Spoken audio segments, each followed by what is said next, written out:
Jonathan Martin, bonjour. Bonjour Caroline. Tu es Global Compte Directeur chez EduSkill. Alors, c'est une entreprise qui est internationale. Elle est spécialisée dans l'ingénierie, le recrutement, spécialement et particulièrement dans le gaz, le pétrole, la construction, j'en oublie peut-être les énergies renouvelables. C'est C'est bien ça, ça? c'est ça, c'est ça. Ouais. Est-ce que tu peux nous présenter brièvement ton parcours et nous dire ce qui t'a amené à évoluer dans ce secteur, s'il te plaît? Alors, de formation, je suis ingénieur électrotechnique. J'ai commencé le début de ma carrière chez General Electric, donc sur un poste très technique en chef de projet. Et au bout de 3 ans, je tournais un peu en rond, j'ai envie de voir autre chose. J'ai envie de construire, d'avoir quelque chose un peu plus palpable, on va dire. Et une personne que j'avais rencontrée dans mes débuts m'a proposé un poste de business manager dans le conseil en ingénierie. Je me suis dit, why not, allons tester. Et voilà, j'ai commencé comme ça dans l'ingénierie, et dans le conseil en ingénierie, maintenant ça fait 11 ans. Ça fait 11 ans? Et hop, ça évolue gentiment. Ok. Les deux, oui, parce que je suis dans une niche, dans le conseil en ingénierie, c'est vraiment, j'accompagne mes clients sur leurs projets internationaux. Ok. Et quelles sont Donc, tes motivations et ta vision qui ont guidé ta carrière? alors, quand j'étais plus jeune, on va dire que la motivation a été vraiment liée au plaisir. Voilà, ça me plaît, je fais, ça me plaît pas, je cherche quelque chose qui me plaît. Euh, voilà, donc il n'y avait pas forcément de plan de carrière. Puis au fur et à mesure, le plaisir amène un peu l'expertise et on découvre autre chose. Bien, on verra plus Tu tard. continues? Ok. Est-ce que tu peux nous parler un petit peu de ton secteur pour qu'on comprenne mieux ton activité et le marché sur lequel tu évolues? Ouais, bien Est-ce sûr. que tu peux nous parler de ces signaux faibles, des tendances qui sont émergentes et qui vont faire des défis et des opportunités pour demain? Alors, oui, oui, alors, historiquement, on fait du conseil en ingénierie sur les gros projets de construction. Donc, ça peut plus loin. Chez le pétrole, les mines, l'industrie lourde. Globalement, c'est des projets internationaux. Donc, on peut avoir des clients qui sont basés en France, mais qui ont des unités qui vont se construire au Congo, en Afrique, n'importe, un peu partout. Euh, et nous, notre métier, c'est d'accompagner les experts, d'être des experts. C'est pendant ces phases de projet, tu as une grosse charge de travail. Notre métier, c'est de venir d'accompagner par des solutions, soit avec des solutions en régie, c'est-à-dire pour un expert qui va venir sur site pour la construction ou en bureau d'ingénierie, enfin en tout cas par le design. Euh, Ça, c'est historiquement comme ça. Après, les temps, les guerres, les changements avec des personnes comme Trump au pouvoir, c'est des petits signaux, comme tu dis. Donc, on s'est un peu élargi sur d'autres secteurs tout en gardant dans la MPN, c'est-à-dire dans la partie recrutement pour les clients qui veulent internaliser le plus possible, et dans la partie vraiment engineering package avec du résultat pour les clients qui veulent externaliser leur partie engineering construction, mais avec un résultat et non pour nous en moyen. Sur les signaux faibles, on va dire si on fait, comment dire ça? Il y a quelque chose qu'on voit arriver quand même, c'est que les pays ont tendance à se replier sur eux-mêmes depuis D'accord? quelques années. Donc ça s'accélère avec Trump, mais c'est quelque chose qui déjà depuis 10 ans s'accélère, notamment dans les pays émergents avec le local content, donc, c'est-à-dire d'employer du personnel local qui va venir faire certains métiers. Et donc ça amène quand même quelques complications, notamment liées à l'immigration euh, et à la complexité en fait de cet accompagnement. Ça, c'est vraiment sur, bon, il y en a plein de sites faibles sur d'autres secteurs. On pourrait parler des outils, etc. Mais si on regarde le plus compliqué, on va dire, à mes yeux. Et du coup, Donc, ça rend l'expatriation plus complexe. Ça crée des opportunités, oui, ça crée toujours des opportunités. Quand tu as des problématiques, ça crée toujours des opportunités. Mais on va dire que ça change notre vision notre façon de structurer notre business. C'est que là où à une époque, on allait apporter des solutions d'expatriés, quand on voulait accompagner un client, aujourd'hui, on doit avoir une réflexion plutôt locale, contexte et régionale. Donc, ça en fait, ça dépend de notre position. tu as travaillé dans plusieurs pays. Et là, aujourd'hui, tu es basé à Kuala Lumpur, si je ne m'abuse. Qu'est-ce qui t'a motivé à te lancer dans l'expatriation et comment cette expérience a influencé ta façon de voir le leadership international? Donc, deux choses. Pourquoi l'expatriation? Déjà, j'adore voyager. Moi, j'ai une fascination pour les nouvelles cultures. C'était la base. Puis à un moment donné, on part tous en vacances, en tout cas quand on peut. Et c'était pas suffisant. J'ai l'impression de voir les choses en surface. J'avais envie de quitter la France et découvrir une nouvelle culture. C'est comme ça que j'ai mis le pied à l'expatriation. Euh, J'en ai fait quelques-unes. Je suis reparti. Et comment ça a influencé mon leadership? C'était ça la deuxième partie Ouais. de la question. Et le fait de vivre dans un pays, tu te rends compte que chaque culture a une histoire, ses problématiques, ses moments forts, qui vont amener peut-être une population avec une réflexion à des approches différentes de nos problèmes, de notre façon de vivre. Et c'est vrai que le fait de s'immerger dans un pays, de comprendre ça t'ouvre un peu les chakras sur ta façon de manager, tout simplement. Tu te rends compte qu'il y a certaines cultures où tout type de management, ça passe pas. Faut pas être directif, d'autres, faut être un peu plus directif. Et donc, c'est juste un élargissement, en fait. De l'expérience. Et tu dirais que justement, en Malaisie, tu es en Malaisie là aujourd'hui, euh, comment ça se passe? Les salariés, ils sont comment? Si on devait comparer à des Français. Les plus et moins. Ah, Malaisie, c'est un peu particulier. J'ai qu'un an, donc je vais pas me mettre en expert à Asie, on va dire, mais si on doit comparer, c'est toujours un peu compliqué. Alors, il faut comprendre qu'en Malaisie, t'as trois chocs de culture. T'as trois cultures. C'est-à-dire que t'as les Malais qui sont les locaux de base, puis après t'as l'immigration anglaise qui a fait venir un peu la population chinoise et la population indienne. Donc t'as une grosse répartition de ces trois cultures qui ont créé une culture malaisienne, si on se dit les choses comme ça. Et donc ça se traite pas de la même façon, mais disons qu'il y a une partie de la population qui sont très travailleurs. Il faut produire, produire, produire, produire. T'as d'autres personnes qui sont très, on va dire tribal, ça peut être tribal, c'est-à-dire qu'il faut avoir une connaissance. C'est-à-dire qu'on est vraiment, on fait du business avec les personnes qu'on connaît. Donc avant de venir faire du business en Malaisie, il faut déjà te faire connaître et être connu par les personnes et pas Ouais, juste te connaître. Bon, ouais, il faut créer un vrai réseau. Et, donc ça dépend. Ouais. Faut être efficace. d'accord. Mais c'est important de le savoir. Pour quelqu'un qui n'est pas initié, comment tu décrirais l'impact de ton expatriation sur ton développement personnel? Alors je pense que ça dépend de chacun, hein.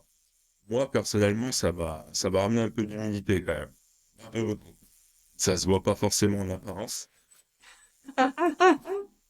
mais mes réflexes ont changé vis-à-vis des autres. C'est-à-dire que c'est ce que je disais tout à l'heure, c'est qu'on a quand même une histoire et un pays, une culture, c'est pareil, c'est une histoire. Et, euh, et aujourd'hui, avant de venir avec des gros a priori sur un pays ou sur une personne, j'ai appris, ok, en du temps, on pose des questions, on cherche à comprendre. Et après, on reste humble, chacun a son vécu, donc chacun fait avec ce qu'il a. Et c'est pareil pour les pays, hein. Et on n'a pas tous aussi les mêmes valeurs et on n'a pas tous la même vision de la vie. Et ça, tu le vois énormément quand tu changes de pays. Quelque chose, avec moi, c'est en France. Pour le coup, quand on parle de changement de culture dans les entreprises, c'est à une vraie échelle, en fait, lors de l'expatriation. Tu as vraiment des chocs culturels et tu es obligé de faire avec les différentes valeurs et cultures réelles. Exact. Et en fait, dès l'instant que tu as pris conscience que tes valeurs t'appartiennent, que tu arrêtes de juger l'autre, c'est quand même assez simple. Voilà, c'est quand même assez simple. Et quand tu veux construire ta stratégie, justement, comment tu... Bah, il y a plusieurs aspects, hein, parce que ta stratégie, tu peux venir en disant, bah, j'internalise. Si tu es français et que tu dis que la culture asiatique, c'est peut-être un peu compliqué pour toi, parce que c'est un marché qui est très dur, hein, en termes sur le service surtout, en termes de marge, c'est assez agressif dans la façon de faire comparé à nous, Français. Donc, ta première stratégie, tu dis, j'externalise tout, je paye des personnes qui sont capables de le faire. Et la deuxième stratégie, c'est d'internaliser, c'est-à-dire commencer à construire une équipe locale. Et là, si t'as pas une bonne compréhension des us et coutumes, ça peut être un peu compliqué. Donc, je pense que dans tous les cas, il faut se faire accompagner par une personne qui a appris à connaître le marché. C'est le cas aujourd'hui? Ouais. T'as quelqu'un qui gagne pour... En vrai, c'est un petit peu différent, parce que si tu veux, moi, tout ce que je te dis, ça marche bien, mais ça a ses limites. C'est quand tu prends du personnel, du haut cadre qui voyage souvent, t'as tendance à avoir les personnalités qui s'atténuent. Le fait de voyager beaucoup, en fait, ça fait une sorte d'homogénéité. Chacun, on comprend qu'on est différent. Ouais. Donc, on peut parler assez facilement. Si ta stratégie, c'est pas parce que moi, je travaille surtout avec des grands comptes. Donc, des personnes qui ont qui sont décisionnaires. Donc, qui voyagent. Si maintenant tu vas adresser un marché local, c'est plus les mêmes problématiques. Là, il faut que tu aies une vraie compréhension de ce qui motive les personnes en dessous. Au quotidien. Iseskills se présente comme une entreprise internationale d'ingénierie. Est-ce que tu pourrais nous expliquer, d'une manière relativement simple, ce que recouvre l'ingénierie chez Iseskills? Alors, c'est du conseil en ingénierie, c'est pas vraiment de l'ingénierie, même si on fait des formules d'ingénierie, on va dire. Donc, historiquement, c'est développé dans la maintenance, concernant l'ingénieur en maintenance, c'est vraiment en régie, c'est ce que je disais tout à l'heure. C'est-à-dire que le client avait des problématiques. Ça pouvait être lié à une charge de travail trop élevée, à un besoin d'expertise qu'ils n'ont pas en interne. Donc là, à ce moment-là, ils allaient nous solliciter pour qu'on amène l'expertise. Après, on a eu quelques dramas dans le monde. On a eu le Covid. On a eu des problèmes sur certaines de nos clients qui sont suite à l'arrêt de très gros projets. Donc, on a élargi, en fait, on a étendu, on a regardé notre chaîne de valeur, on s'est dit, OK, en partant de cette base, qu'est-ce qu'on est capable de faire?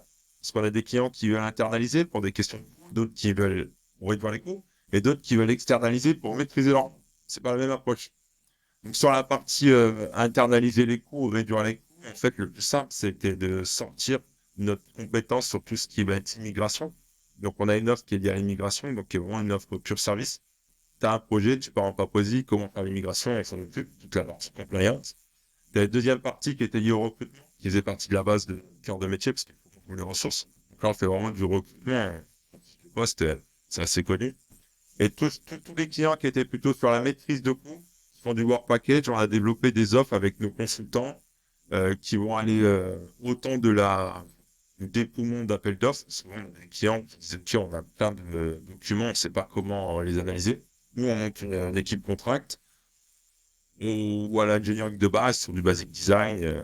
Et là, on s'engage sur du résultat. C'est-à-dire que, OK, le cahier des charges, on met en place, et puis, semaine après, on télé, on doit remettre un résultat, on espère ce qu'on va faire. OK? Et Et on a des offres assez basiques de la de ça. côté recrutement, est-ce qu'il y a un processus particulier? Oui, alors, c'est assez particulier parce que si tu prends la moyenne d'âge de nos consultants, on est plus autour de la quarantaine, cinquantaine d'années. On est sur de l'expertise. Donc, même si on n'est pas des chasseurs de tête, on est obligé d'avoir cette rigueur que pourrait avoir un chasseur de tête sur ses recrutements. Donc, on va chercher des experts, donc on a tout un process qui va être lié au RH pour cadrer la personnalité des personnes, qui est important dans les contenus. La partie technique aussi, des experts techniques qui travaillent sur s'assurer que les personnes qu'on a à bord maîtrisent leur sujet. Mais quel type de profil tu cherches? Quel type d'entreprise? Ouais, alors, ça touche évidemment un projet. Donc, si tu prends un projet depuis l'ingénierie jusqu'à la construction, tu vas avoir des personnes qui vont être vraiment liées dans la technique, donc des ingénieurs en formation. Donc, ça peut être de l'ingénieur avec ses 10 ans d'expérience, qui est expert en son domaine, ou directeur d'ingénierie. Et après, tu suis toute la vie d'un projet jusqu'à la construction sur site. Ça peut être des superviseurs, des directeurs de chantier ou autre. Ok. Et quel type d'entreprise tu adresses? C'est généralement des grands groupes. On a des PME aussi qui ont une forte expertise technique et qui ont besoin de renforcer. Mais c'est généralement des grands groupes qui vont toucher tout ce qui est industrie lourde, oil and gas, énergie renouvelable. Euh, oui, généralement des grands groupes. Ok. 40 si on doit Ok. dans la France. Effectivement, on imagine bien. Comment tes services contribuent-ils à faciliter la vie des professionnels expatriés et à créer un perfect match entre experts et besoins des entreprises? Ok, donc il y a deux questions. Donc, faciliter la vie. Ouais. C'est que dans nos solutions, quand on apporte une solution à nos clients, en fait, une fois qu'on a validé le profil et que le perfect match est fait, on pourra en discuter après. On gère tout de A à Z.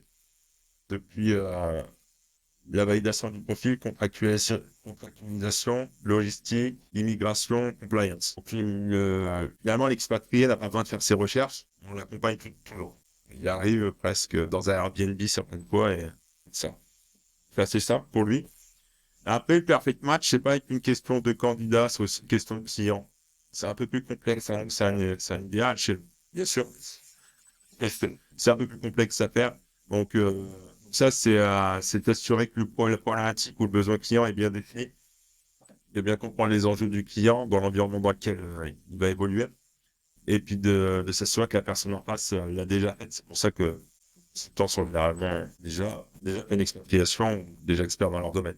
Vraiment des petits jeunes. Ouais, c'est ça. J'imagine. Jonathan, comment penses-tu que l'expérience d'expatriation et puis le vaste réseau de skills peut servir en fait la vision? Et, ces synergies qu'on pourrait créer, tu veux dire, avec les... C'est ça, ouais.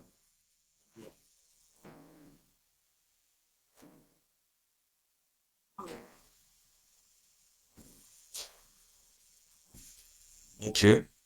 Bah, ça dépend de ce que fait le dirigeant, en vrai. Si tes problématiques à adresser sont comme au travail international, on peut t'accompagner. Si tu veux dérisquer tes projets, que tu as besoin de passer par des solutions extérieures, on peut t'accompagner. Après, ça va vraiment dépendre de des dirigeants. Il faut comprendre que nous, globalement, notre spécialité, ça reste l'humain et l'export. Voilà. Donc, dès que tu as quelque chose qui rentre dans ce cadre-là, on devrait avoir des solutions. D'accord. En fait, c'est bien de le savoir, tu vois, parce que même Ouais. quand on passe 2 ans d'exécutive MBA, on n'explore pas forcément le travail des uns et des autres. Et Exactement. l'idée, en fait, c'est de faire ressortir finalement, toi, ton travail, tes compétences, mais c'est aussi de se dire, ben, Jonathan, il travaille chez Easy Skills, et Easy Skills, ça fait tout ça. Bon, bah, si vous êtes une grande entreprise et que vous voulez réduire vos coûts, il y a peut-être des solutions chez lui, en fait. C'est ça que ça veut dire. Non, mais j'ai déjà eu des collègues exécutifs MBA qui m'ont contacté justement parce que quand on entend conseil en ingénierie, on se rend pas toujours compte de toute la partie administrative, compliance, contract, des lois locales, quoi, qu'il faut respecter. Et c'est vrai que c'est dès que tu vas à l'international, quand tu es une entreprise, tu vas avoir ce choc, tu n'auras pas le choix d'y passer. Et du coup, pour travailler dans une soixantaine de pays, même pour une petite PME, on commence à avoir une gymnastique intellectuelle qui se met en place. Et Jonathan, comment tu pourrais décrire, à parler vraiment de toi, ton profil de personnalité? Ah, c'est que je te donne mon test MBTI? Je l'ai fait, effectivement. Ah oui, je suis pas sûr que ça reflète tout. Mon profil au sens large. Ouais, mais comment tu te décris, toi, et comment ces traits vont influencer la manière dont tu diriges et dont tu prends des décisions au quotidien? Ok. En vrai, ouais, ça, c'est pas technique, non. Bon, ce qu'on a appris. La première étape, c'est si tu me connais pas, grosso modo, je suis plutôt cette personne un peu sociable. Je vais chercher à comprendre, trouver des solutions rigolantes. Ouais, d'apparence, je prends pas tout sérieusement. Voilà, pour l'instant. Donc ça, c'est mon profil un peu découvert, curieux et besoin de changement.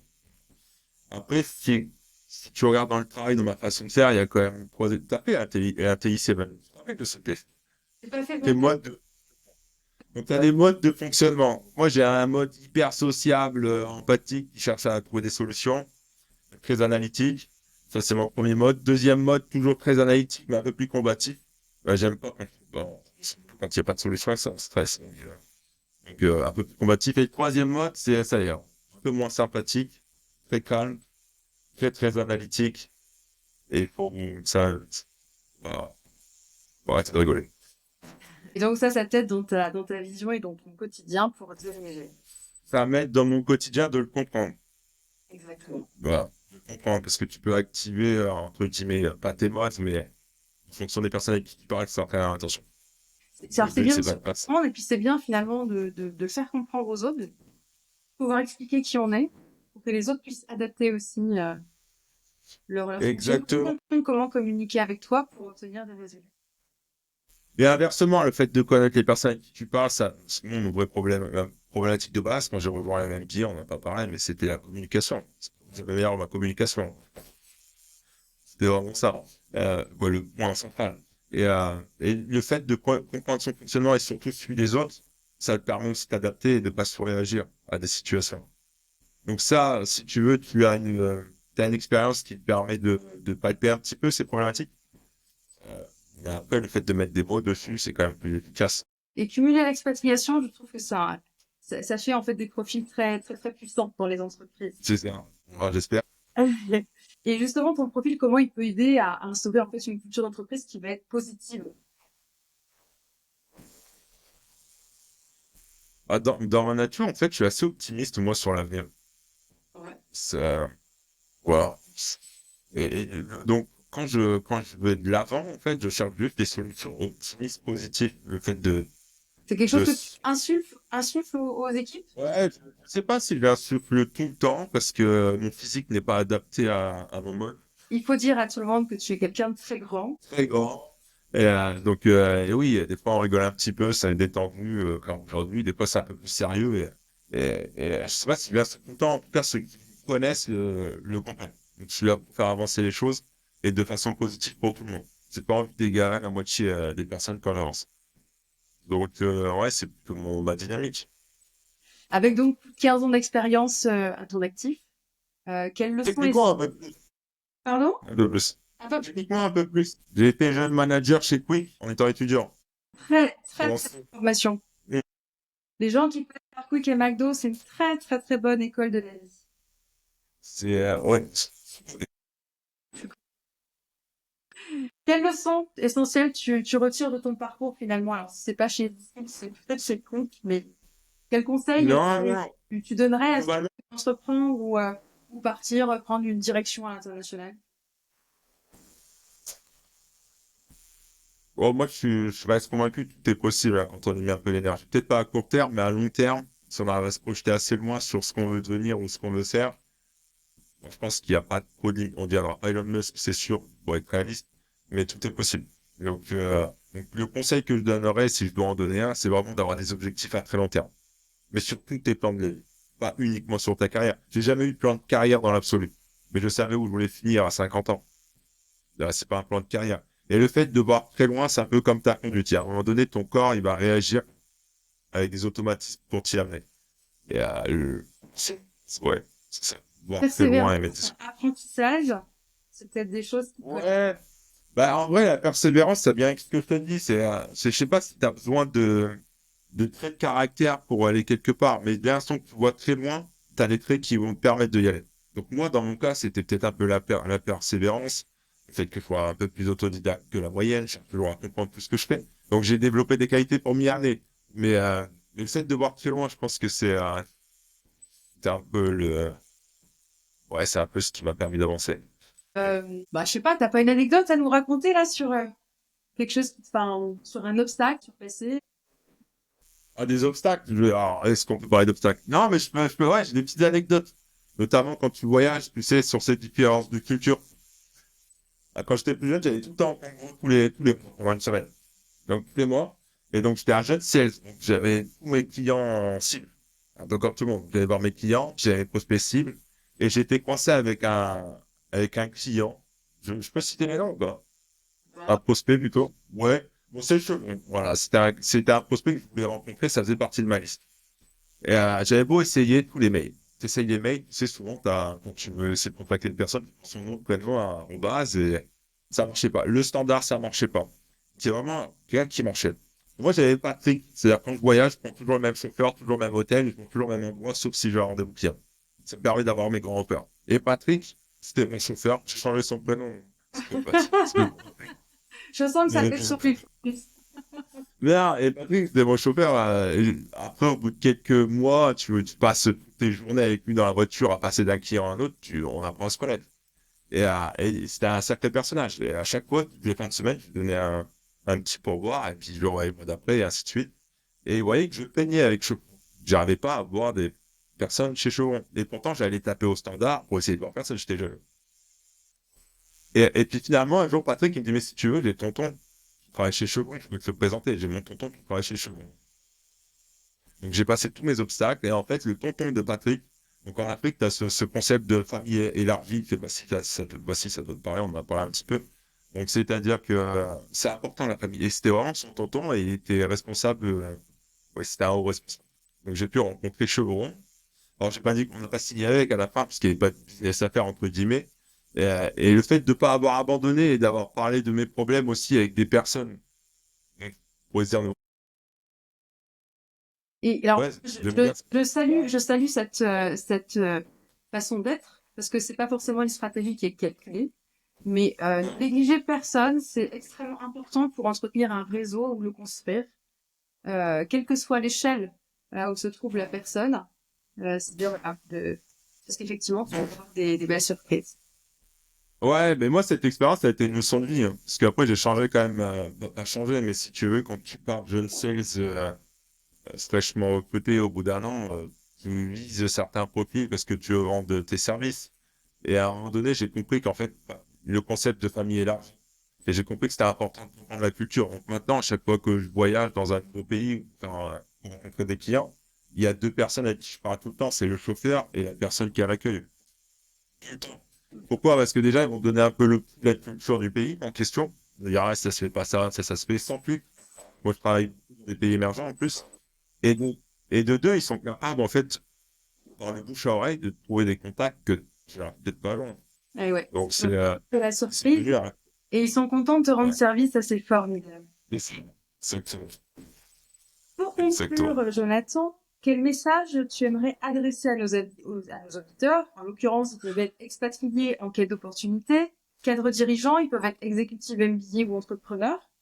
Qu'est-ce que tu peux leur donner comme tips ou comme message pour les inspirer à repousser leurs limites? Bon, le premier tip, c'est si vous avez besoin de voir les skills, ça ce sera simple. Et je pense voir rien, avoir une vision à long terme. Ouais, si vous avez une vision à long terme, en fait, l'expatriation et élargir, en tout cas sur des pays, ça va être assez simple. C'est pas si compliqué que ça. Faut y mettre un peu d'énergie, mais c'est pas si compliqué que ça. C'est pas ce que doit se donner en France. Il y a, Merci Jonathan.